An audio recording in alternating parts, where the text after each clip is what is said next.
우리가 해마다 맞이하여 경배하는 성탄절은 하나님의 아들을 세상에 보내 사람이 되게 한 날입니다. 이것을 우리는 성육신이라 이렇게 말하기도 합니다. 창조주 하나님은 독생자인 아들을 세상에 보내 피조물인 사람이 되게 하신 이유가 있었습니다. 하나님의 아들이 사람들을 구원해내는 구주 곧 구원주가 될 것이기 때문입니다. 하나님께 반역하여 죽음을 선언받은 인류는 언제 영원한 저주 속에 들어갈지 모르기 때문에 기쁨을 잃어버리고 두려움 속에 사는 인류가 되었습니다. 이런 인류에게 가장 기쁜 소식은 이런 저주에서 건져주실 구원주의 오심이었습니다.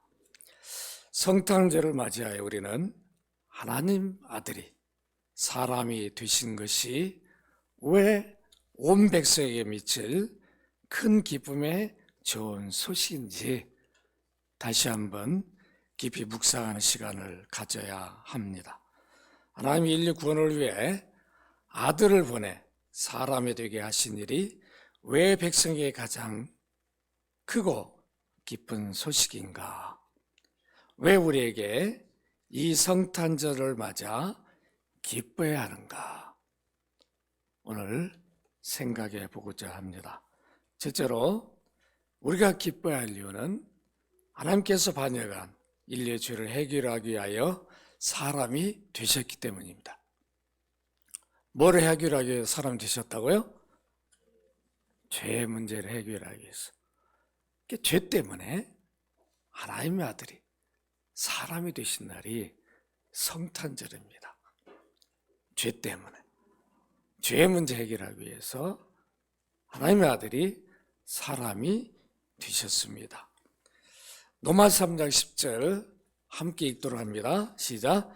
기록된 바 의인 없나니 하나도 없다. 의인이 없나니 하나도 없다. 이 말은 뭐죠? 모두가 다 뭐다? 죄인이다. 한 사람도 예의 없이 아담뿐만 아니라 그의 모든 후손은 다 죄인이다. 그래서 로마 3장 23절 함께 읽습니다. 시작.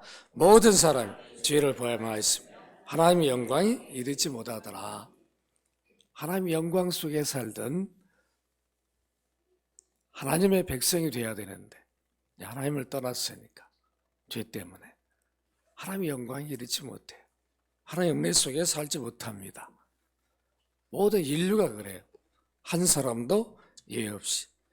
죄로 인해 하나님을 떠난 인류는 한 사람도 예외 없이 하나님과 교제가 끊겨 그때부터 기쁨과 평안이 사라졌습니다.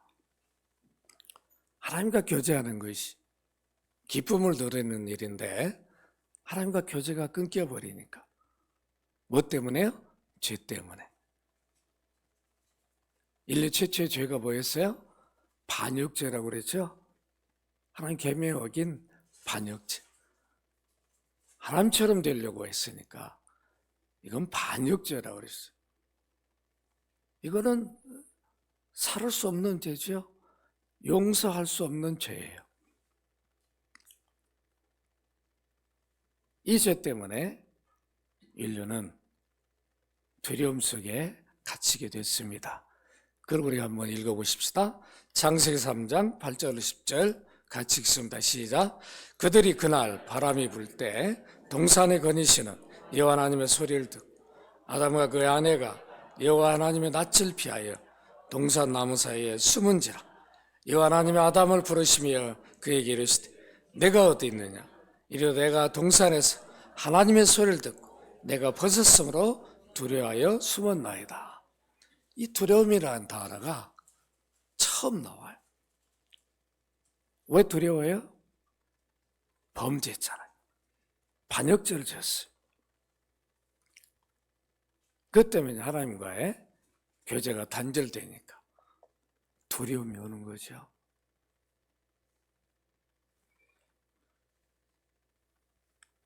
언제 죽음을 맞이할지 모르는 두려움이 첫사람 아담에게, 하와에게 자리 잡습니다. 먹으면 죽는다고 그랬으니까 그 죽음을 언제 맞이할지 모르잖아요. 그 사형을 하나님이 언제 집행할지 몰라요. 여러분 구치소에 가면 사형수들이 있는데 언제 죽음을 맞이할지 모르잖아요. 법무장관이 그냥 오늘 죽여라 하고 사인해버리면 바로 집행한다. 그러니까 하루하루가 얼마나 두려움 속에 살겠냐. 그런 분들은 실감을 하는 거죠. 우리는 너무 자유로우니까 죽음하고 상관이 없는 것처럼 보이지만 이미 사형 선고를 받은 자들은 내일일지 오늘일지 모레일지 모르니까 하루하루를 두려움 속에 살게 됩니다. 이 두려움이 지배하니까 사람에게 주어진 것이 뭐죠? 근심과 걱정입니다. 늘 근심하고 걱정이에요. 근심, 걱정으로 주어진 것이 뭐죠? 질병입니다. 근심하면 뼈가 마르죠. 살이 빠지고 뼈가 말라요. 그래서 인류는 이 질병 속에 신음하다 죽음을 맞이합니다. 그 죽음으로 끝나면 되는데 그 죽음으로 영원한 저주 속에 살게 돼요. 이것이 죄의 결과입니다. 이 죄 문제 해결 없이는 인류는 참 기쁨을 누릴 수 없게 되어 있습니다. 하나님은 인류를 지배하고 있는 죄 문제를 해결하기 위해서 곧 이것이 구원이죠. 죄 문제 해결이 죄사함을 받는 것이 구원이에요. 이 구원을 위해 아들을 보내셔서 사람이 되게 했어요. 이것이 성탄절이에요. 어찌 하나님의 아들이 사람이 되는 이러한 엄청난 일을 아무도 모르게 예언도 없이 우연히 갑자기 이루어질 수 있었겠습니까? 아담이 반역죄를 지은 후에 그를 심문하는 자리에서 하나님은 아담에게 여자의 후손, 곧 여자의 몸에서 사람이 될 구원조를 약속하셨습니다. 그것이 창세기 3장 15절입니다. 우리 함께 읽도록 합니다. 시작. 내가 너로 여자와 원수가 되게 하고 내 후손도 여자의 후손과 원수가 되게 하리니 여자의 후손은 내 머리를 상하게 할 것이요 너는 그의 발꿈치를 상하게 할 것이니라. 인류 역사상 남자 없이 여자의 몸으로 처녀의 몸으로 태어나신 유일한 분이 누구입니까? 누구예요? 하나님의 아들이 사람이 되신 예수님이십니다. 예수님만이 동정녀 처녀의 몸에서 태어난 유일한 사람이에요. 남자 없이 태어난 유일한 분이 바로 우리의 구원주이신 예수님입니다. 하나님은 여자의 후손이 구원자가 된다는 것을 선지자들 세워 태어나실 땅에서 예언하게 했어요. 하나님의 아들이 사람이 되는 일을 하기 위해서 태어날 땅이 필요했는데 그 이스라엘 땅에서 그 태어날 그 땅에서 선지자들을 세워서 미리 예언해 줬어요. 이런 일이 일어날 것이다. 그 태어날 그 지목까지 하셨어요. 선지자들 세워서. 우리가 이미 다 아는 선지자들입니다. 다니엘, 이사야, 예레미야, 스가랴 여러 선지자들이 하나님의 아들이 사람이 되어 오실 것을 예언했습니다. 그 선지자 중에서 이사야 선지자는 하나님의 아들이 사람이 되신 일이 일어나기 전 700년 전에 이 구원주에 대한 가장 많이 예언한 선지자예요. 누구라고요? 이사야. 이사야 선지자처럼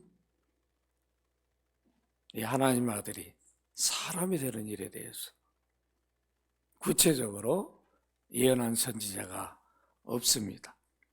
우리 한번 확인해 보도록 하겠습니다. 하나님의 아들이 동정녀 몸에서 탄생하여 사람이 되어 오실 것을 이사야 선지자는 예언했는데 이사야 7장 14절입니다. 같이 읽도록 합니다. 시작. 그러므로 주께서 친히 징조를 너에게 주실 것이요 보라 처녀가 잉태하여 아들을 낳을 것이요 그의 이름을 임마누엘 하리라. 누가 잉태한다고요? 처녀가 잉태한다. 이거 갑자기 이루어진 게 아니에요. 이 일이 이루어지기 전에 700년 전부터 선지자를 세워서 이 일이 이루어질 것이다 알려주셨어요. 알려주신 대로 이 일이 이루어졌습니다. 그걸 우리는 성탄절로 경배하고 있습니다. 또 어떤 예언이 있었습니까? 하나님이 한 아들로 태어나심을 예언했습니다. 이사야 9장 6절 같이 읽습니다. 시작. 이는 한 아기가 우리에게 낳고 한 아들을 우리에게 주신 바 되었는데 그의 어깨는 정사름이었고 그의 이름은 기묘자라 모사라 전능하신 하나님이라 영존하신 아버지라 평강의 왕이라 할 것입니다. 어떤 아들이, 어떤 아이가 이런 놀라운 능력을 가지고 태어났습니까? 인류 역사 속에 한 사람도 없어요. 하나님의 아들이 사람이 되신 예수님이 바로 이 예언의 성취를 이루셨습니다. 또 이사야는 어떤 예언을 했습니까? 하나님의 아들이 이세 후손으로 오실 것을 예언했어요. 이사야 11장 10절 같이 읽습니다. 시작. 그날에 이새의 뿌리에서 한 싹이 나서 만민의 기치로 설 것이요 열방이 그에게 돌아오리니 그가 거한 곳이 영화로우리라. 이사야 11장 1절 5절 또 이새에 대한 다윗의 후손으로 오실 것을 예언했고 그것이 누가복음 3장 23절 31절로 성취합니다. 이새가 누구죠? 다윗의 아버지. 그러니까 다윗의 후손으로. 그래서 마태복음이 어떻게 시작하죠? 어떻게 시작해요? 아브라함과 다윗의 자손 예수 그리스도의 계보다. 다윗의 후손으로. 요셉도 마리아도 다윗의 후손이에요. 유다 지파. 성탄절은 우연히 이루어진 일이 아니에요. 여러분들 성탄절을 맞이하면서 벌써 2000년 이상이 지났어요. 매년 맞이한 성탄절이에요. 왜 이것이 온 세상에 미칠 큰 기쁨의 소식인가? 기뻐할 이유가를 우리는 늘 알아야 됩니다. 죄 때문에, 죄 문제 해결하기 위해서 하나님의 아들이 사람이 되신 날에 그러니까 온 인류에게 이보다 더 기쁜 소식이 어디 있냐? 우리는 그걸 누리고 있잖아요. 이사야 선지자는 또 어떤 예언을 했습니까? 하나님의 아들이 육신을 입고 나타나실 것을 예언했어요. 몸을 입고 나타난다. 아기로 태어난다. 그래서 아기 예수님 이렇게 부르잖아요. 똑같이 우리처럼 태어났어요. 이사야 17장 7절 같이 읽습니다. 시작. 그날에 사람이 자기를 지으신 이를 바라보겠고 그의 눈이 이스라엘의 거룩한 이를 뵙겠고. 사람이 뭘 입었으니까 확인이 되었어요. 동방 박사들이 어떻게 합니까?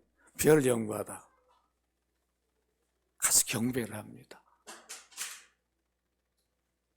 하나님의 아들이 사람이 되어서 직접 확인하고 경배하는 거죠.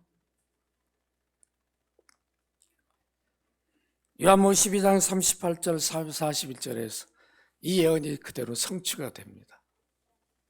그러니까 선지자 예언은 예언한 거로 끝난 게 아니라 반드시 그대로 이루어졌어요. 그 신약이에요. 그러니까 구약 없는 신약은 있을 수 없는 거죠. 그러니까 진정한 성경 해석은 신약에서 구약을 해석이 되는 거예요. 모든 예언이 그리스도를 통해서 성취되었으니까. 이사야는 구원주가 되기 위해 사람이 되신 것만을 예언한 것이 아니었어요. 사람들의 죄값을 대신 지불하기 위해 고난을 받고 십자가 피 흘려 죽으실 것도 예언했습니다. 그러니까 대단한 선지자죠. 사람만 된 것을 예언한 것도 대단한데 사람이 되신 이유와 목적까지도 예언했어요. 이사야 53장 3절 5절 여러분 너무 잘 아는 거예요. 같이 한번 읽도록 합니다. 시작. 그는 멸시를 받아 사람들에게 버림을 받았으며 간고를 많이 겪었으며 질고를 하는 자 마치 사람들이 그에게 얼굴을 가린 것 같이 멸시를 당하였고 우리도 그를 귀히 여기지 아니하였도다. 그는 실로 우리의 질고를 지고 우리의 슬픔을 당하였거든. 우리는 생각하기를 그는 징벌을 받아 하나님께 맞으며 고난을 당한다 하였노라. 그가 찔림은 우리의 허물 때문이요 그가 상함은 우리의 죄악 때문이라. 그가 징계를 받음으로 우리는 평화를 누리고 그가 채찍을 맞으면 우리가 나음을 받았더라. 그가 징계를 받음으로 우리가 평화를 누렸어요. 평안, 기쁨. 이게 성탄절을 통해서 우리에게 주시는 소식이에요. 그 성탄절을 우리는 맞이할 때 이 감격을 누려야 돼요. 하나님의 아들을 보내서 사람이 되게 했구나. 나의 죄 문제를 해결하기 위해서 하나님과 단절돼서 교제가 끊기고 이게 죽음이잖아요. 영적 죽음이에요.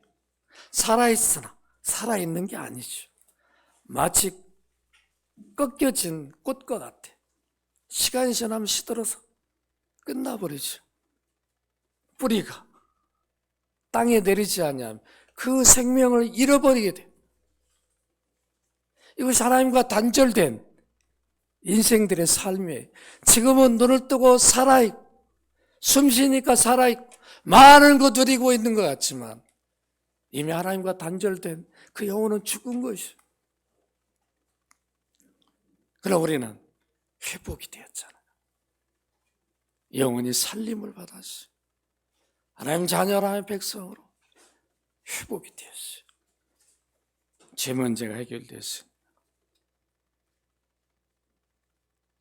이스라엘 백성들은 이 예언을 들었음에도 깨닫지를 못했어요. 예언대로 오신 그분이 십자가 달렸을 때 하나님 앞에 죄 때문에 죽은 걸로 생각해버린 거죠. 하나님의 아들이 아니고 하나님이 아닌데 하나님이라고 했다라고 유대인들이 죽였잖아요. 여러분 기가 막히지 않습니까? 이 예언은 그리스도가 침뱉음을 받고 주먹으로 맞으며 손바닥으로 때림을 당하고 온 백성으로부터 멸시를 받음으로 그대로 이루어집니다. 마태복음 26장 67절, 마태복음 27장 39절 44절에 여러분 꼭 읽어보세요. 그리고 십자가를 지심으로 예언이 성취되었어요. 십자가에서 다 이루었다. 여러분 함께 읽습니다. 요한복음 19장 30절 시작. 예수께서 신포도주를 받으신 후에 이르시되 다 이루었다 하시고 머리를 숙이니 영혼이 떠나가시. 이사야 선지자 예언대로 우리의 모든 질고를 허물을 지시고 우리의 죄를 짊어지시고 죄 문제 해결하기 위해서 피 흘려 죽으셨어요. 피 흘려 죽으신 말이 죄사함을 받는 것입니다.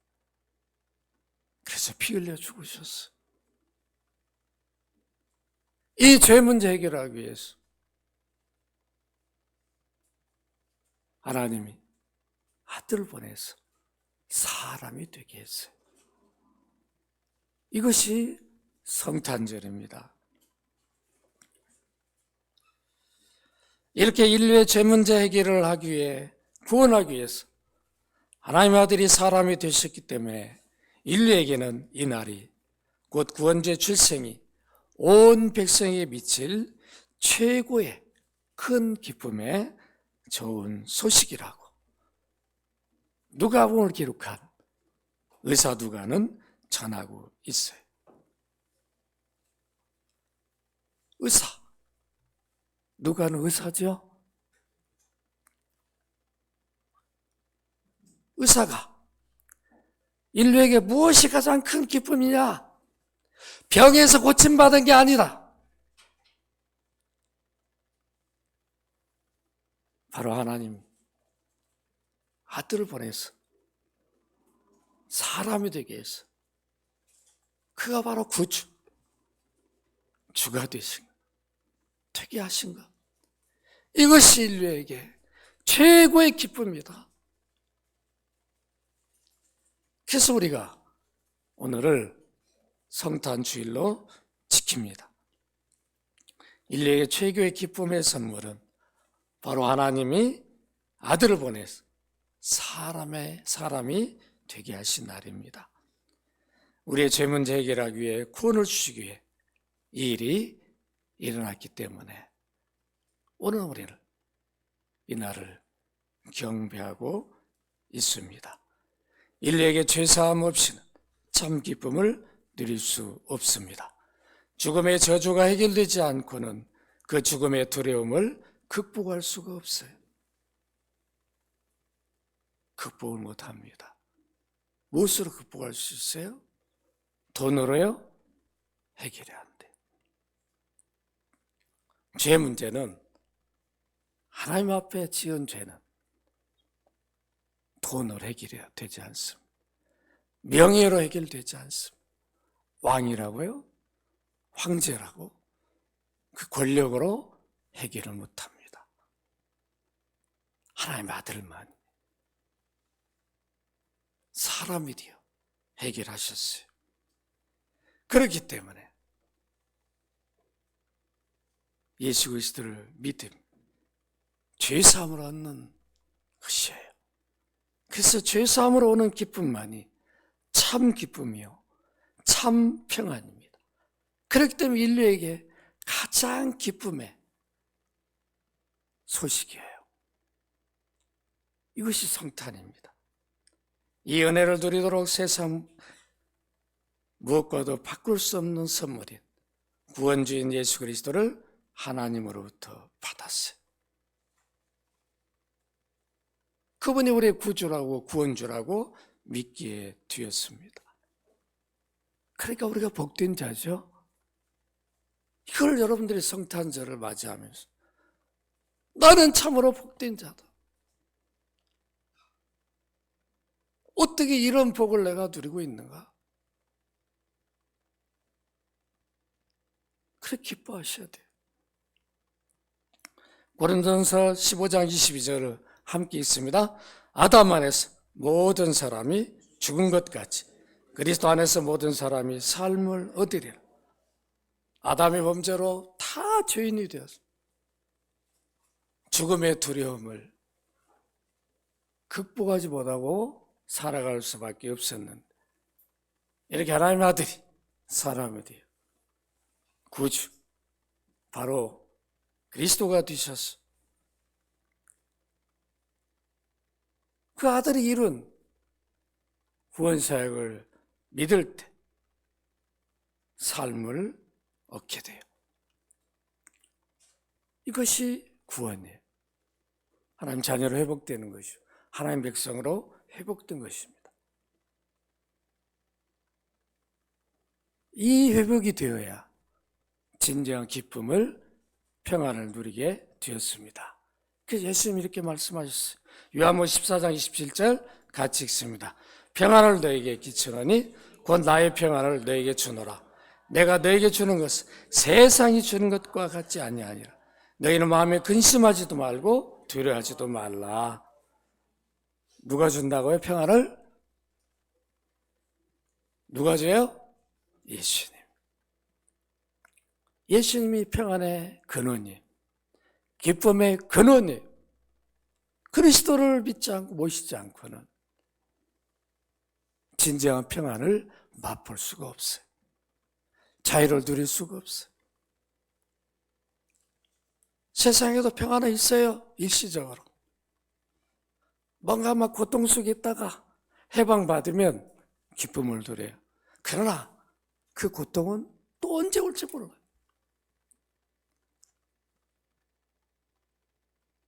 타주로 인한 문제인데 그걸 알지 못하고 세상 사람들은 살아가고 있습니다. 만일 인류가 하나님께 반역죄를 범하지 않았다면 하나님이 아들을 보내 사람이 되게 하는 성육신은 필요가 없었습니다.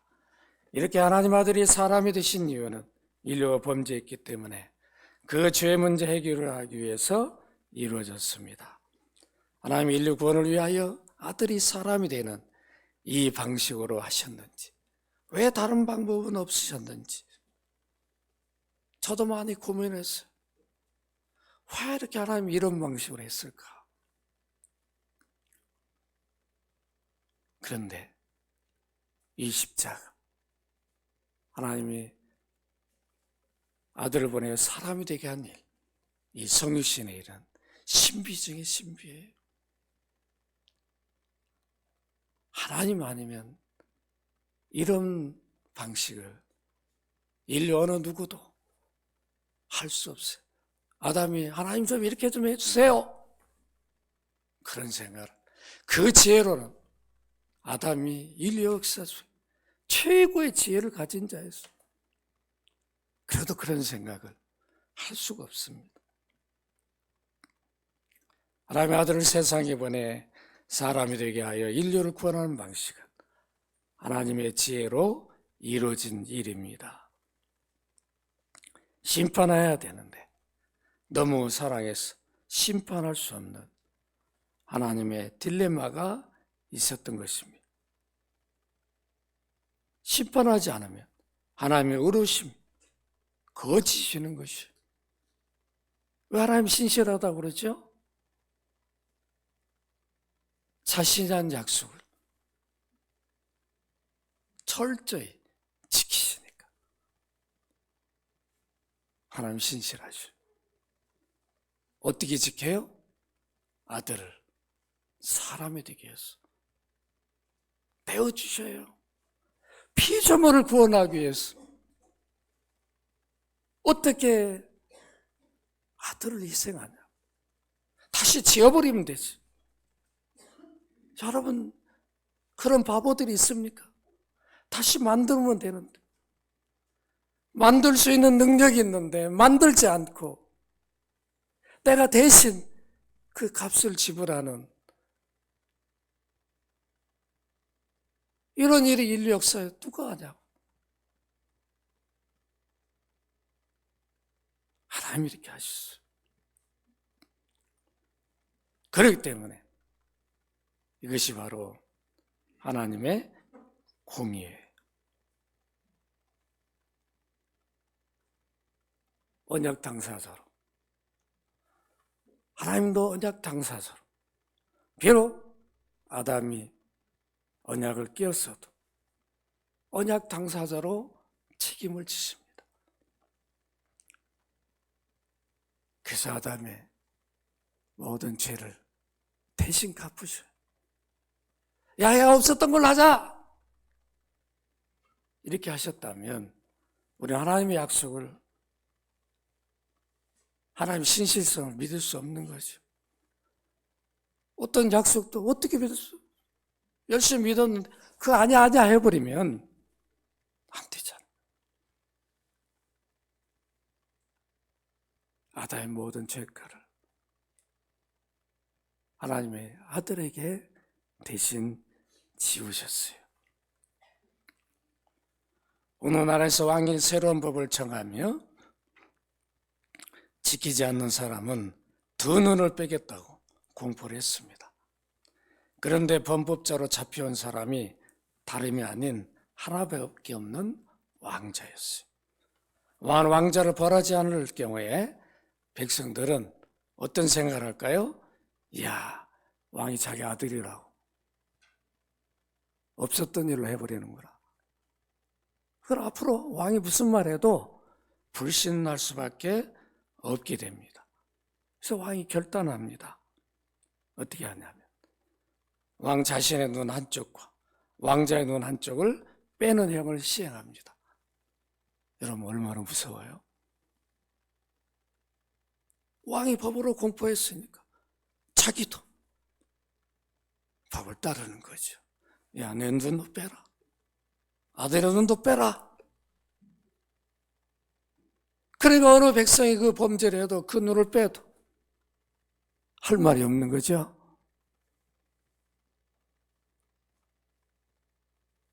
하나님이 죄 문제 해결에 위해서 일을 하셨어요.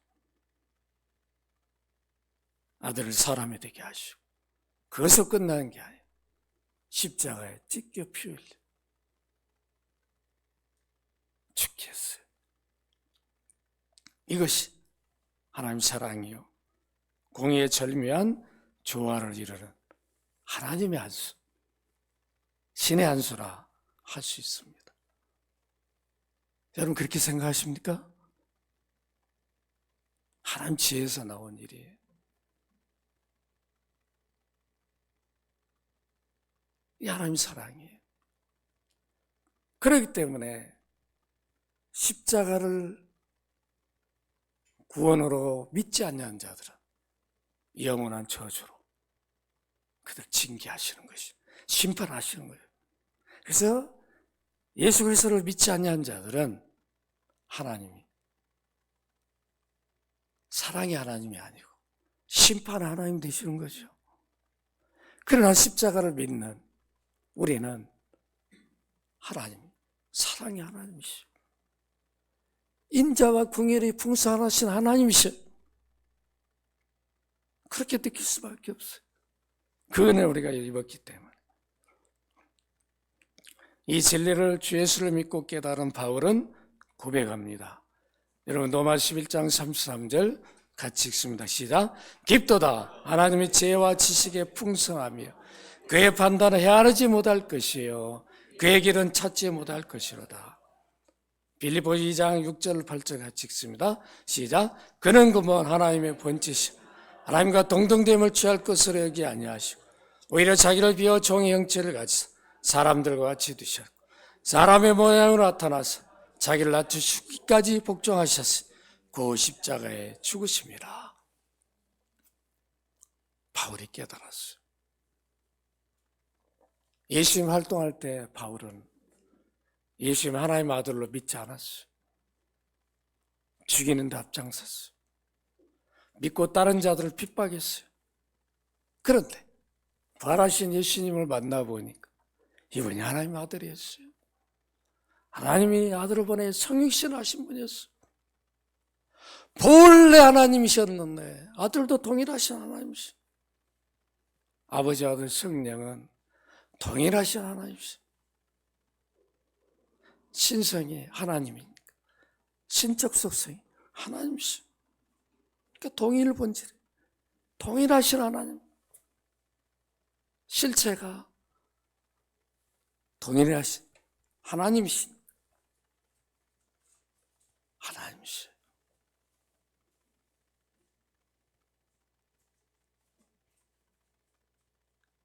피조물 구원하기 위해서.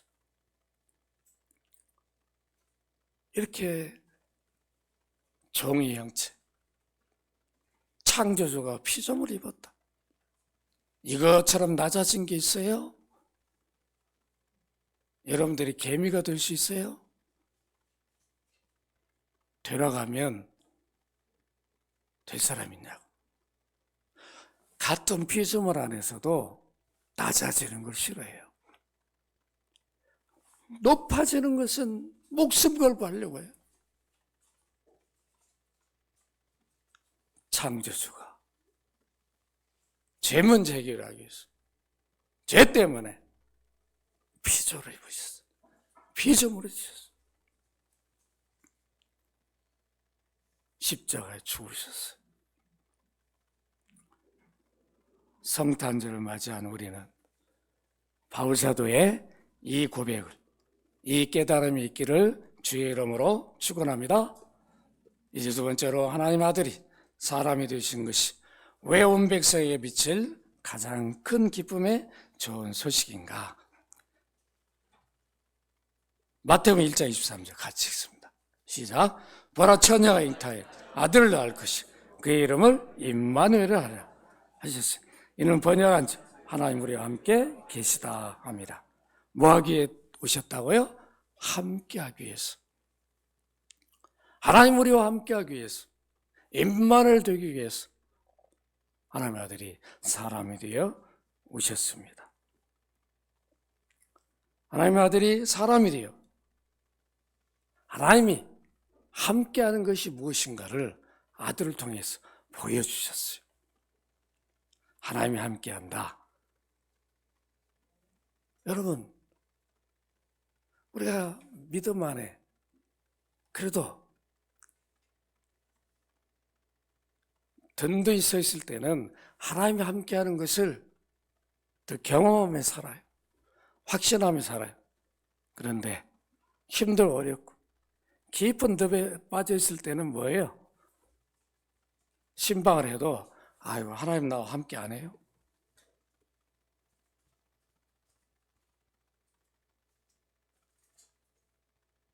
듣기 싫은 분이 설교도 안 들으려고 하는 분도 있어요. 제가 부목사 때 경험을 했어요.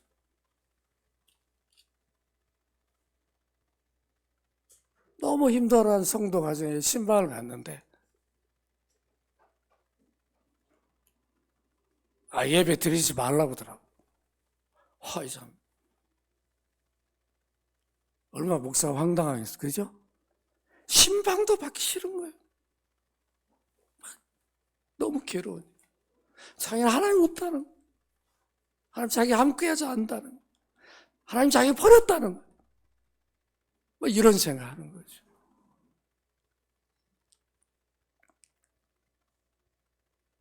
하나님의 함께함이 뭔지를,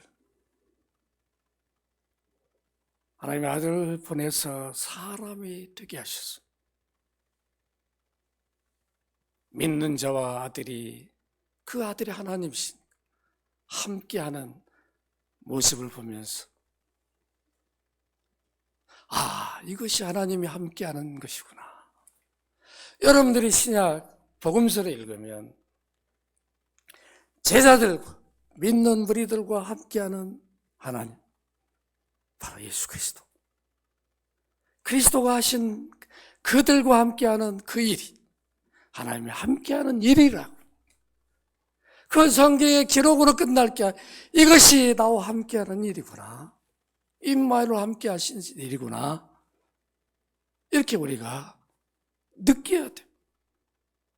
그래야 복음서 한 구절 한 구절 읽을 때 내게 깊이 다가오는 거죠. 하나님 임마누엘로 나와 함께 하는구나. 이 은혜를 내가 누리고 있구나. 이 감격을 내가 가지고 있구나. 내가 참으로 복된 자이구나.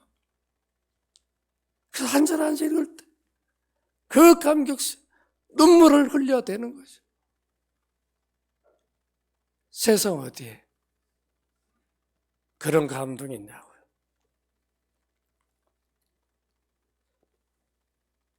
하나님을 볼 수 없어요. 영이시니까. 만질 수도 없어요. 하나님은 말씀을 하시니까 말씀을 듣고 하나님 이렇게 하시는구나.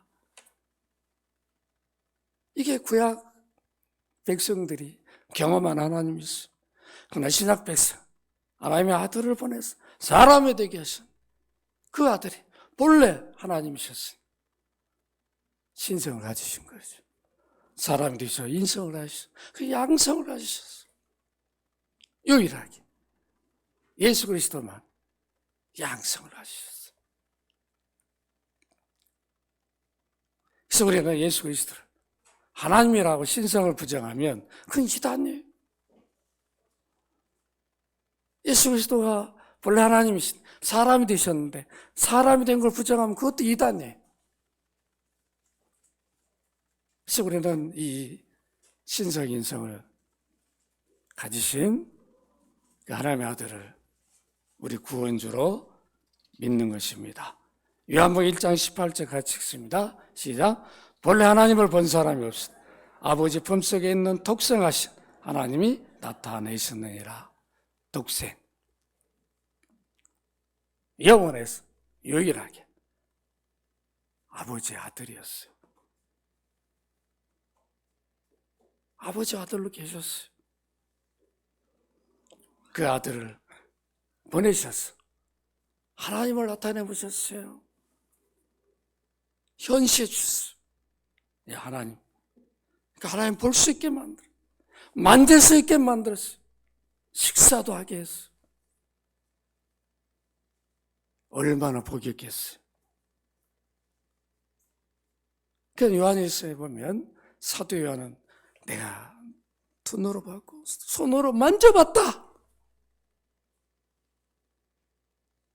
말씀이 육신이 되신 분을 내가 만져봤다는 이런 교제를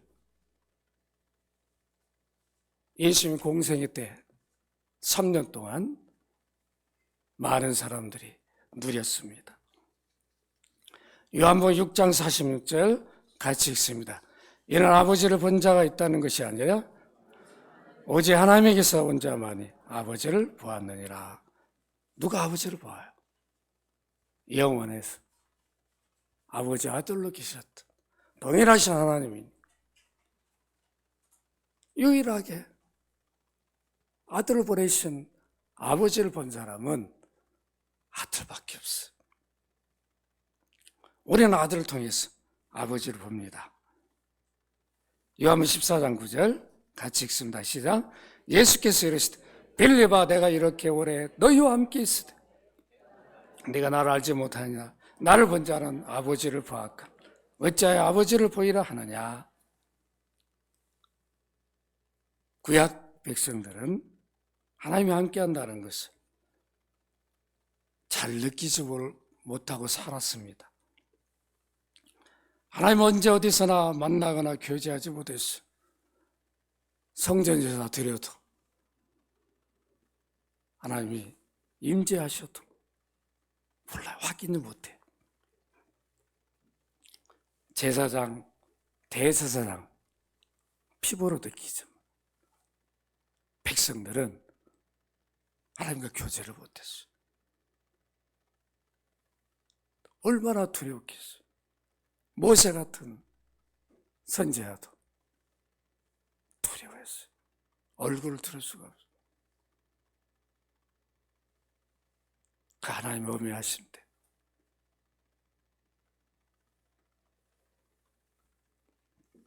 그러나 우리는 하나님이 아들을 보내서 사람이 되게 하신 이후에 십자가 구속 이후에는 누구나 예수님 공로 때문에 하나님과 직접 교제하고 예배하고 기도할 수 있는, 섬길 수 있는 이런 은혜를 받게 되었습니다.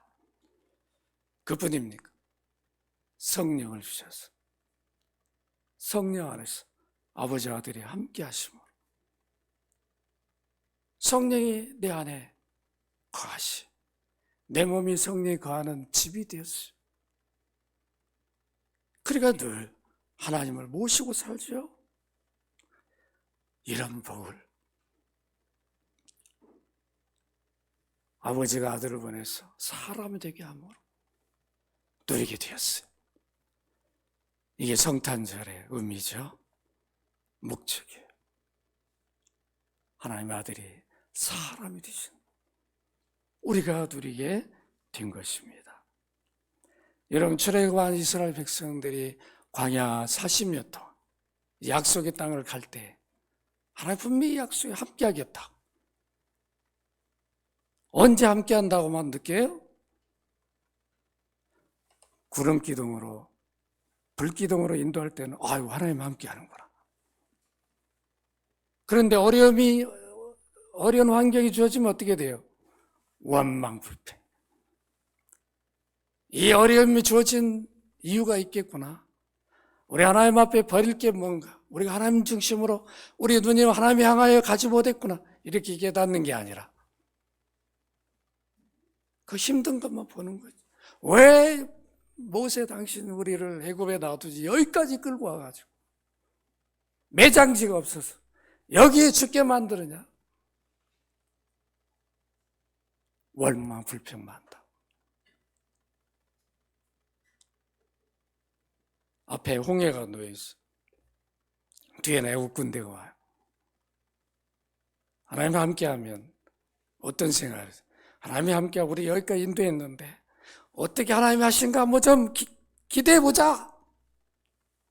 이게 하나님이 함께한다는 확신을 가진 자들의 믿음의 자세인데 이스라엘 백성들은 그러지 못했어. 이제 죽었구나. 그럴 때 하나님이 함께한다는 모세는 다르잖아요. 모세는 어떻게 합니까? 출애굽기 14장 13절 같이 읽습니다. 시작. 모세가 백성에게 이르되 너희는 두려워하지 말고 가만히 서서 여호와께 오늘 너희 위하여 행하시는 구원을 보라. 내가 오늘 본 애굽 사람의 영원히 다시 보지 아니하리라. 하나님이 함께하는 것을 확신하는 모세는 달라요.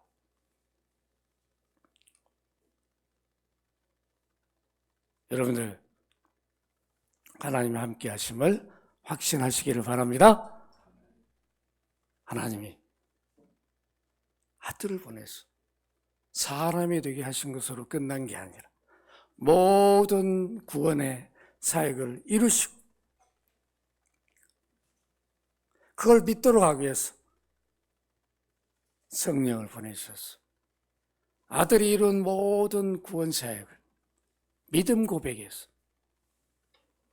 우리 것이 되게 합니다. 이 일을 아버지와 아들 성령이 하셔요. 이걸 구원의 협약이라고 하죠.